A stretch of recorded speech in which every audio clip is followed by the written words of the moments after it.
Well, you brought up EVPs before. There's a story that's been breaking for the last day, although it appears that it actually is a story from months ago that for some reason is just getting out now. How much have you seen about it? We've received a flood of questions. FTR being removed from the AEW video game. Well, it's like you said, the story has been all over all the sites. It's been on Twitter. The links have been being shot back and forth. More of the story starts to come out. At first, we heard that they weren't in the video game, and then it came out that they were originally in, I don't know is it the prototype or whatever they call a rough draft of a video game. They were in it when they were still working on it, and I guess they're still working on it and testing it, but now that it's further along, they're not in it anymore.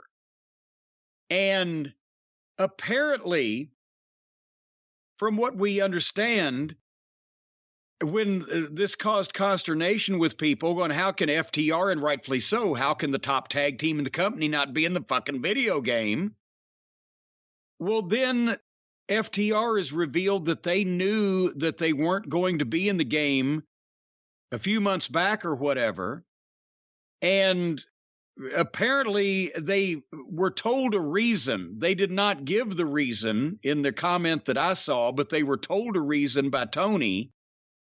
And they're playing it off like, well, it's no big deal. Well, they're being professional, and they're not trying to contribute to all the drama and strife and backstage manipulation and masturbation that's been going on in this company for however long. So they're trying to just say, oh, it's no big deal, and we're worried about our work and our family. How is it not a big deal that the best tag team in the company is not in the video game? And if there was a good reason, I wonder why they didn't enumerate that reason when they said Tony gave us a good reason and we're not upset about it. I think they're being professional and not trying to stir things up, but let's examine this. Who, from AEW's own lips multiple times, from Tony Khan, from everybody associated with AEW, Brian, who has been the man in charge, the point person of the AEW video game with the developers? Who's been in charge of it? I believe you're referring to their executive vice president, Kenny Omega, or the character that Ty plays. Yes, Ty's character, Kenny Olivier.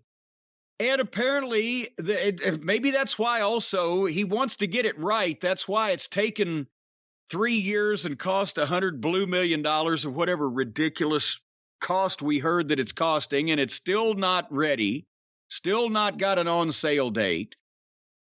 But since he's the man, since he's the guy in charge, we've heard his comments publicly that he was working directly with the developers, right? And that this thing's going to be fantastic. And he's the big video game expert of all these video game nerds sitting in that locker room, twiddling with their joysticks. At least they know where to find those. Give them a woman's anatomy, I'm not sure. Kenny's the guy in charge of it. Well, who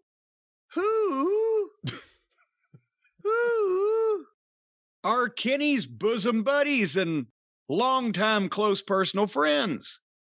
Why, that's the Cucamonga Kids, the Hardley Boys. And, you know, it starts to fall into place when you see that earlier this year, FTR was starting to get over so good, and the people are starting to react to them, and they're having the match of the year with the Briscoes, and then they have a rematch, and it's a match of the year with the Briscoes. And they even had 2 of the most palatable Young Bucks matches ever with the Hardley Boys. And all the momentum is on FTR's side, and they win the New Japan Tag Team titles, and they win the Ring of Honor Tag Team titles, and they win the AAA Tag Team titles, and all the signs are right, and all the weather forecasts are pointing that, my God, they're going to do Young Bucks FTR 3 for all the belts and make it the biggest dadgum tag team match it's just ever been on pay-per-view. And boy, it looks like that September is going to be the great time for that pay-per-view match because everything's peaking in that direction. And then suddenly, the Hardy Boys get into a three-way tag team match out of nowhere with Swerve and Keith Lee, and who was the other two jabronis in there? When don't say jabronis, I think it was Hobbs and Starks, wasn't it? Okay, well, it's normally AEW talent, so I won't say jabronis if it was Hobbs and Starks. And some way or another, the Hardy Boys lose the belts to Lee and Swerve. And if my memory serves me, they didn't even get beat in that match, did they? The Hardys? I don't think so, no. So they lose the belts without actually getting beat to a middle card tag team that had only been together about 6 weeks. And then the AEW World Tag Team titles are then trivialized and marginalized, and nobody's talking about them anymore because it's an underneath angle amongst regular people in the company. And meanwhile, we hear that, that's the direction that they were going to go to FTR and Bucks 3. And this, according to Uncle Dave, the uncle of the Bucks. You know, it's so cute when he sends Christmas cards out now every year. Most people send Christmas cards of their family. He sends Christmas cards of the young Bucks when they were babies. And the thing is, he's breastfeeding both of them at the same time. But anyway, so Uncle Dave had said that they were going to do FTR and Bucks 3 in this big match, but a big angle, an opportunity for a big angle that was more important came up. And that's why they're not going to do it right now. And then we find out by watching their television show that the big angle that came up that prevented the Young Bucks from doing what was right for business and dropping the rubber match to the best tag team in the business and putting all the belts on them because the fans have decided that they are over and they are becoming a drawing card. Instead, the Hardy Boys drop the belts to the mid-card team and immediately get into the 6-man tag team championship tournament and bring back their friend Twinkle Toes. And they're going to be the ones to win the 6-man belts. And that was more important than the biggest money drawing tag team match that they were able to put together. And it just so happens that the aforementioned Twinkle Toes, the bosom buddy and lifelong pal of the Cucamonga Kids, just happens to be the guy in charge of the video game that doesn't have FTR in it. Now, hold on. Are you saying you think Kenny Omega deliberately would leave FTR out of the game just because of the Young Bucks issues with FTR? No, I think that he would deliberately leave them out of the game because of his startling realization that he is starting to come to, that people are seeing through their lollipop guild bullshit and want real men and real wrestlers and real talent instead of this cosplay trampoline bullshit. And they're all fucking a quiver about that because people are starting to see through them. And they're trying to help minimalize that see-through effort by the fans and the other wrestlers by minimalizing the people that are threats to them and their position. That's why, and also, the same guy who came back to partner with them in their journey to the 6-man titles lost them 200,000 viewers on his return from where Mr. Punk and Mr. Moxley had set him up. So we didn't get the tag team dream match. What we got was a 6-man clusterfuck that 200,000 people were so disgusted by that was even happening that they switched it off. And, you know, I mean, maybe here's the thing. Maybe they said, well, you know what? All these fucking jackoffs, like the Bucks and Kenny and Cutlet and Knock It Off and Adam Page and the Dork Order and all the kids that like to play together, they should be in the video game because all their fans are 14 years old and they're going to fucking buy toys and games and puzzles and all kinds of shit. But since FTR are grown adult men, maybe people just want to see them wrestle. They don't care about playing them as a video game. Or I don't know about that. Maybe here's the thing. Maybe it's just that the whole reason for starting this promotion was because everybody almost involved in it wants to be a character in a video game instead of a real human being. And that's why they started the wrestling promotion, so they could turn it into a video game. And all of them can achieve their goddamn lifelong dream of being able to take a tank to the library and fall in love with fucking Hitler as a young schoolgirl or whatever the fuck they do in those goddamn games that we've been talking about. So it was all a plot. They started a wrestling promotion just to make a video game out of it. And FTR, that doesn't work because all they do is wrestle. And they've gotten over. And again, the fans chose them. Despite the booking, despite everything, the fans chose them. And it's been acknowledged far and wide about that. But I want to go back to something before. The idea that, A, they were left off the game. We don't know what the reason is. But like you said, we have no reason not to believe that Kenny Omega is intimately involved with the aspects of the game that include the roster. Guy running the game doesn't have people in it that his buddies don't like because those people are more over than his buddies and make them look bad. Here's the big question. I mean, is this geometry? Is this advanced calculus? Is this a hard equation to come up with an answer?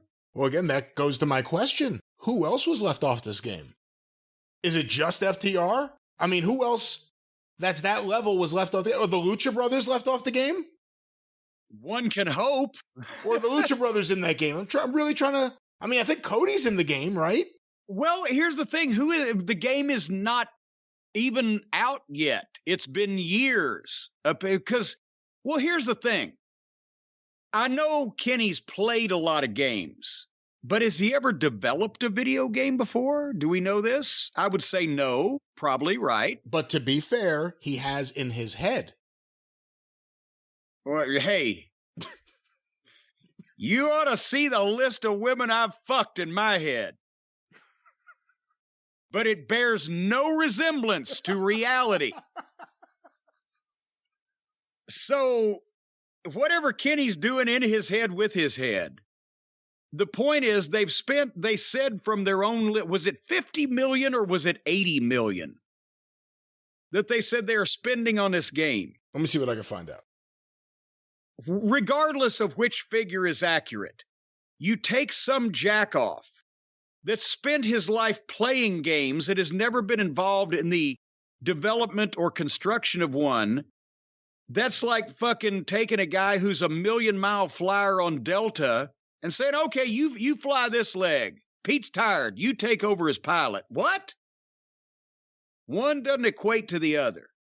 So now that means that Tony Khan trusted this phone sex voiced, Harpo Marx looking, blithering simpleton that can't even goddamn wrestle, much less fucking perform advanced goddamn mathematics, do one of these video games.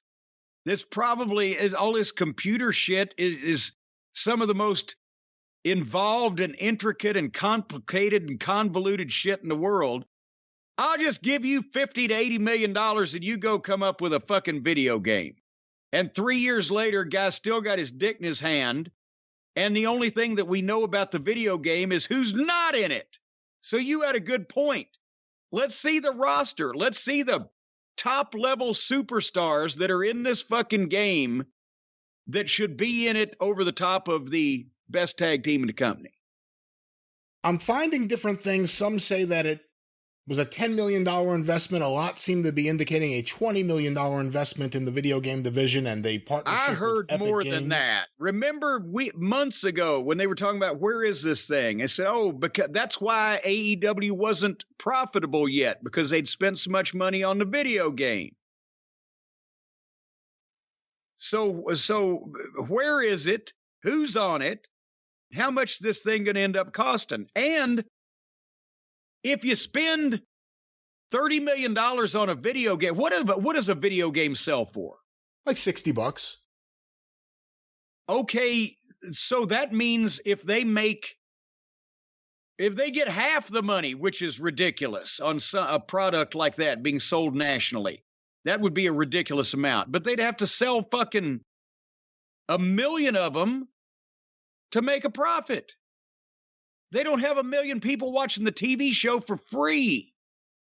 To be fair, and I'm not saying this is my philosophy, but I believe part of what they're doing or what they've said publicly is that this is a long-term investment where this is game one, but they're trying to build a mechanism for future video game endeavors. Oh, good. Well, that way when Vince buys all the intellectual property, well, not Vince, but with Triple H. Oh, what a comeback. Sorry. What a comeback. It's like Kleenex and Coke and things. It's a brand name. When Triple H buys the intellectual property of AEW and, you know, the video catalog and possibly agrees to, you know, keep up the upkeep on Tony Khan's gravesite or whatever the deal is, then maybe they can say, oh, and now we'll release this video game of these stupid douchebaggy twats doing video game things. But yeah, so I've connected the dots here. Hardly boys, jealous. Better team comes along. They can't compare. Fans are fickle and throwing them over. So they get their buddy Twinkle Toes, take the guys out of the video game so that they'll penalize them and they won't get a check off the game or whatever. And because douchebags do douchebaggy things, that's what Twinkle Toes does. And then FTR plays it off like pros and adults because they don't want to come out and say, yeah, they did this specifically because they're fucking jealous of us and they want to fuck with us. But they're too good for that. I agree with you for the most part. The only thing I disagree with you on is, based on everything we've just heard, there's nothing really pointing to the Bucks. If it was done on their behalf. No, I think it was. This was Omega, if anyone. Yeah. I don't think they specifically said, hey, fuck with him, guy. I think more like Kenny just said, you know what? I'll just take him out. Because, you know, we got to stick together, all of us douchebags. You know, they've got this niche audience. Everybody loves to use that word lately, niche audience. But that's what the Lollipop Guild has. They have a niche audience. The Bullet Club was a niche audience. Some people just thought it had something to do with guns and it was a cool shirt. But the Bullet Club was a niche audience. The Elite was a niche audience. Twinkle Toes McFingerbang is a niche audience. Yeah, no one talks about Hot Topic anymore. You know why? Because all those shirts are on clearance, and now they have MLW shirts. So how much money are they really making on wrestling shirts at Hot Topic? But that's what I'm just saying. That's the thing. It was a small group of ardently devoted people that like douchebags that act like video game characters. But that's not a lot of people, and it ain't going to fucking carry a company. And when you have to get actual real people involved as fans that want shit to make sense and don't want the stupid, silly, childish nonsense or the flipping and flying and felching about or whatever, you get past that 1 million people, and old Harpo, old Twinkle Toes, and the rest of his buddies, they're lost. They can't relate because they're all socially awkward. You got the Bucks, who are these smarmy, smug, self-righteous, obnoxious, right-wing fuckwits that are all Republican and religious. You got Twinkle Toes, that he's a weeb. He's a weeb. We've talked about the weebs. We've got the lowdown on the weebs lately. He's very fucking strange, and he lives in his little corner of his world where he can play on his little video games and only talk to Japanese girls under 14, people on his same intellectual level. He's very strange. He's a very strange individual. Many people have said that. Yes, they have. And so, you know, I'm not surprised that they don't know how to actually gather an audience of normal, rational people. But that's what you get. Tony should take all these guys, and I'm being serious, put them all in Ring of Honor. Let them do their own thing. The Bucks, the Dark Order, Omega, Adam Page, Excalibur. You got Colt Cabana over there, and I read in the Observer that Nick Jackson's the reason he has a job, so it works out perfectly. Put them all in Ring of Honor, and let's see how it does. And then just have AEW as a wrestling show, as opposed to whatever it is, whatever it's been lately. If you put all those people in Ring of Honor, then you've got to go back to Go Fight Live for the pay-per-views, because then the fans would actually be rooting for them to not be on the air. Well, let's move away from this, but for the record, I was the first person to tell you that Go Fight Live had no idea what the fuck they were doing. Well, I was the first person to agree with you, I believe, as you recall. And it was just, we couldn't get anybody else to fucking agree with us until we had 5 more days of black screens and apologies to make.